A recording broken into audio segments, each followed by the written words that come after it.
जो है वो ये जानने की कोशिश कर रही है कि आतंक का असली आका कौन है। दरअसल चीन और पाकिस्तान के बीच में ये पूरा खेल जो है वो चल रहा है। आखिरकार चीन बार बार पाकिस्तान के दहशतगर्द तंजीमों के सरगना को बचाने में रक्षक की भूमिका निभाता है। पिछले दिनों जब अमेरिका और भारत ने दहशतगर्द तंजीम लश्कर तैयबा के सरगना हाफिज सईद के बेटे शाहिद महमूद के खिलाफ प्रस्ताव लाए तो उसे बचाने में चीन एक बार फिर आगे आ गया। वैश्विक आतंकी की सूची में पाकिस्तान के 4 आतंकियों के लिए चीन ने वीटो का इस्तेमाल किया है। पिछले महीनों में यह चौथी घटना है। भारत ने इन चारों आतंकियों को यूएपीए के तहत आतंकी घोषित कर रखा है। तो बार बार चीन 1 महीने में 2 महीने के अंदर चौथी घटना अगर यह होती है तो समझ सकते हैं चीन की इस नई सियासत को समझना जरूरी है। हालिया सैलाब से जो बाढ़ है वो उससे पाकिस्तान के हजारों लोग आज भी सड़कों पर हैं, बेघर हैं। लाखों घर, सैकड़ों पुल और रेल लाइनें तबाह हो चुकी हैं। पाकिस्तान को पैसा चाहिए लेकिन चीन उनके आतंकियों को हीरो बना रहा है। प्रधानमंत्री शहबाज शरीफ ने 3 करोड़ से ज्यादा बाढ़ पीड़ितों के लिए घर और सड़क संपर्क जोड़ने के लिए चीन से लोन की मांग की थी। उनको कहा था कि हमें लोन चाहिए ताकि हम रिकंस्ट्रक्शन कर सकें, लेकिन इस बुरे वक्त में चीन पिछला कर्ज चुकाने की जिद पर अड़ा हुआ है। आर्थिक संकट से बेहाल पाकिस्तान को कोई मदद देने के लिए तैयार नहीं है। चीन इस बात को भली भांति जानता है, समझता है। जाहिर है कि चीन अब पाकिस्तान को एक बोझ के तौर पर देख रहा है। उसके लिए पाकिस्तान एक बोझ हो गया है और वो सिर्फ फायदे का सौदा चाहता है। इस हालत में चीन को अपने हित में सिर्फ पाकिस्तान के फौज की अहमियत दिखती है। चीन को पाकिस्तान की फौज की जो महत्व है वो समझ में आ रहा है। जाहिर है पाकिस्तान की फौज के कहने पर चीन आतंकियों का आका बनने के लिए भी तैयार है और यही वजह है कि वो बार बार जो आतंकी है उनको बचाने की कोशिश में पूरी एड़ी चोटी का जोर लगाता है, वीटो का इस्तेमाल करता है और दुनिया भर में हर तरह से वो कोशिश करता है, हथकंडे अपनाता है कि जो पाकिस्तान के आतंकी हैं उनको जो है संरक्षण दिया जा सके। हमारे इस खबर पर बातचीत करने के लिए हमारे संपादकीय सलाहकार विनोद मिश्रा इस वक्त जुड़े हुए हैं न्यूज़ रूम से।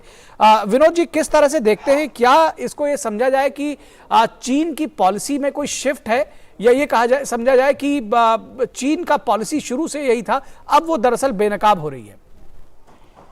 देखिए, जैसा कि आप अपने भी रिपोर्ट में अपने बताया है और वही आप ही की रिपोर्ट का मैं जिक्र करते हुए बताऊं कि ये असाधारण घटना है कि पिछले 4 महीने में ये चौथी ऐसी घटना है जब यूनाइटेड नेशनल सिक्योरिटी काउंसिल में तो यूएन सिक्योरिटी काउंसिल में अंतर्राष्ट्रीय आतंकवाद के नाम पे जब ये पाकिस्तान के जो सरगना हाफिज सईद का बेटा हो या जैसे मोहम्मद के चीफ का भाई हो या लश्कर तैयबा के और दूसरे आतंकी संगठन जिसका 26 से 11 के आतंकी मुंबई के घटना में उसका नाम हो, ऐसे बड़े बड़े आतंकियों के नाम के जब अंतर्राष्ट्रीय संगठन अंतर्राष्ट्रीय स्तर पे उसको उठाया जाता है, यूएन सिक्योरिटी काउंसिल में उसे अंतर्राष्ट्रीय आतंकी घोषित करने की बात कही जाती है। उसका प्रस्ताव इस बार यूनाइटेड स्टेट और भारत ने मिलकर लाया था और उस पर वीटो अगर चीन का होता है तो आप कह सकते हैं कि ये चीन का बदले हुए एक रणनीति है। अब रणनीति का खुलासा आपने अभी किया है, अपनी रिपोर्ट में बताया है कि आप आज पाकिस्तान की हालत देखिए, पाकिस्तान किस हालत में है। पाकिस्तान की जो अभी हालिया बाढ़ है उसकी तबाही को आप देखिए, जो खुद अभी अपने वहाँ के शहबाज शरीफ प्राइम मिनिस्टर हैं वो दुनिया के देशों से मांग रहे हैं। चीन से कई बार उन्होंने रिक्वेस्ट किया है कि हमारे 2 करोड़ से ज़्यादा लोग जो हैं अभी सड़क पे हैं, उनके लिए घर बनाना बहुत ज़रूरी है। सैकड़ों पुल जो है वो तबाह हो चुके, सारे रेलवे लाइन जो है बलूचिस्तान से लेके और पीओ तक के देखिए, गिलगित बल्तिस्तान तक देखिए, सारे तबाह बर्बाद हो चुके हैं। इस हालत में अभी दुनिया को उसको रिकंस्ट्रक्शन के लिए पाकिस्तान को पैसे चाहिए और वो पैसे देने के बदले चाइना जो है अभी अपना पुराना कर्ज जो है पाकिस्तान से बार बार मांग कर रहा है कि हमें अब वो पुराना पहले लोन चुकता करो, इसके बाद ही कोई लोन नया लोन का सैंक्शन होगा। लेकिन चाइना यूनाइटेड सिक्योरिटी काउंसिल में पाकिस्तान की तरफ से वीटो करने में 1 सेकंड नहीं भी सोचता है।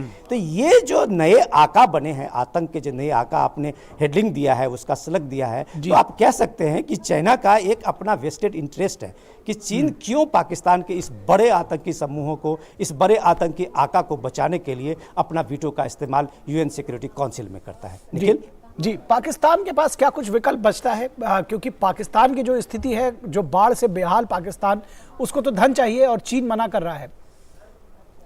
देखिए निखिल, सबसे बड़ी बात है कि जब कभी भी इंटरनेशनल रिलेशन में देखिए तो ये कॉमन फार्मूला है कि आप उस रिलेशंस में आप एक लायबिलिटी हैं या आप एक एसेट है।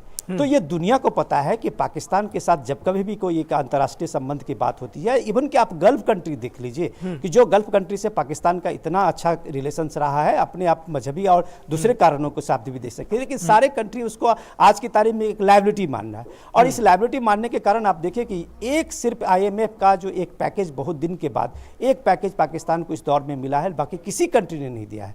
तो ये इसका ये है कि पाकिस्तान ने वो क्रेडिबिलिटी खोया है। अब पाकिस्तान इन पिछले 70 वर्षों में अब पाकिस्तान का जो इतिहास है, जो राजनीतिक इतिहास है, पाकिस्तान की जो अपनी एक सरकार चलाने की अपनी एक पॉलिसी रही है, उसमें पाकिस्तान अभी तक कर्ज पे ही चलता रहा है। आज दुनिया इस बात को देख सका कि पाकिस्तान जो है उस तरह पूरी तरह से बैंकरप्ट हो गया है। अब इस बैंकरप्ट की हालत में कोई भी देश उसको मदद करने के लिए 4 बार सोचता है, लेकिन जब पाकिस्तान में ये हालत है कि उसको मदद चाहिए, वहाँ के लोगों की जो बदहाली है, वहाँ की जो महंगाई है वो चरम सीमा पे है, वहाँ अनाज की कमी है, तो इन सारे चीजों में जब पाकिस्तान को अपना एक ह्यूमैनिटेरियन ग्राउंड पे मदद चाहिए, तो आज भी यूनाइटेड सिक्योरिटी काउंसिल में चीन या बाकी दूसरे देशों को पाकिस्तान के उस फ्लड विक्टिम को बचाने के बजाय अगर आतंकी समूहों को बचाने, आतंकियों को बचाने की बात होती है, उस पर वीटो किया जाता है, तो आप कह सकते हैं कि पाकिस्तान को एक इनाम दिया जा रहा है। और चाइना जैसे देश उसको समझ रहा है कि तुम्हारी फितरत में सिर्फ आतंकी है और वही तुम्हारी पॉलिसी है, और यही फॉरेन पॉलिसी को लेके चाइना अभी पाकिस्तान के साथ एक नया गठजोड़ किया है। बहुत संक्षेप में एक बात का जवाब चाहेंगे कि चीन और पाकिस्तान के जो अभी बड़े अच्छे ताल्लुकात बने हुए हैं, क्या उनमें किसी तरह का रिफ्ट देखते हैं इस पूरे घटनाक्रम के बाद, आपको लगता है? बिल्कुल, आप ये देखिए कि पाकिस्तान के लोग, अब यहाँ बलूचिस्तान में देख लीजिए, दूसरे इलाके में देख लीजिए, पाकिस्तान में जो CPEC का जो एक मॉडल था चाइना का, उसने एक तरह से पूरा कब्जा कर लिया। पाकिस्तान के चाहे जितने जल के स्रोत थे या पाकिस्तान के जितने भी माइंस के स्रोत थे, उस पर आज लगभग चाइना का कब्जा है। अब आप देखिए कि चाइनीज के जो वहाँ पे इंजीनियर्स हैं, चाइनीज के जो वहाँ लोग हैं, उनको टारगेट किया जा रहा है। आप कई जगह आप देखें कि चाइनीज जो इंजीनियर्स हैं, उनको वहाँ पे कुछ लोगों ने एक तरह से शिकार बनाया है। कई तरह से आप देखें कि उन पे आतंकी हमले हुए हैं। ये क्यों हो रहे हैं? ये एक तरह का रिएक्शन है, क्योंकि ये सारे जो उसके रिसोर्सेज है, आप बलूचिस्तान से लेके आप सारी जगह पोर्ट पे देख लीजिए, सब चाइनीज के कब्जे में है। तो वहाँ मछुआरे भी इवन की चाइनीज के परमिशन के बगैर वहाँ के बलूचिस्तान के मछुआरे समुद्र में नहीं जा सकते हैं। तो ये जो एक नया उपनिवेश बना है चीन का पाकिस्तान, इसके खिलाफ में तो वहाँ के लोग, वहाँ के मजदूर, वहाँ के जो छोटे छोटे उद्योगपति हैं, उद्योग करने वाले लोग हैं, कारोबारी हैं, सब उठ खड़े हुए हैं। लेकिन जो ये फौज का अपना एक कॉम्बिनेशन है, कोऑर्डिनेशन है चाइना के साथ, कि उसके सामने में सिर्फ इंडिया है, उसके साथ सामने में सिर्फ एक भारत नंबर 1 दुश्मन है। और इसलिए चाइना के साथ में जो रिलेशंस है,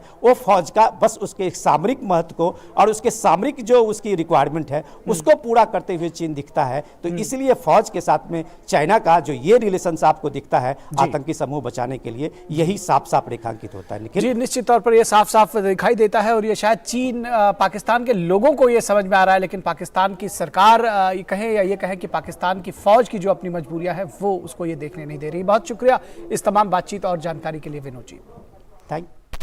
तो इस वक्त के इस अंक में बस इतना ही। हमारी पूरी टीम को दीजिए इजाजत। नमस्कार।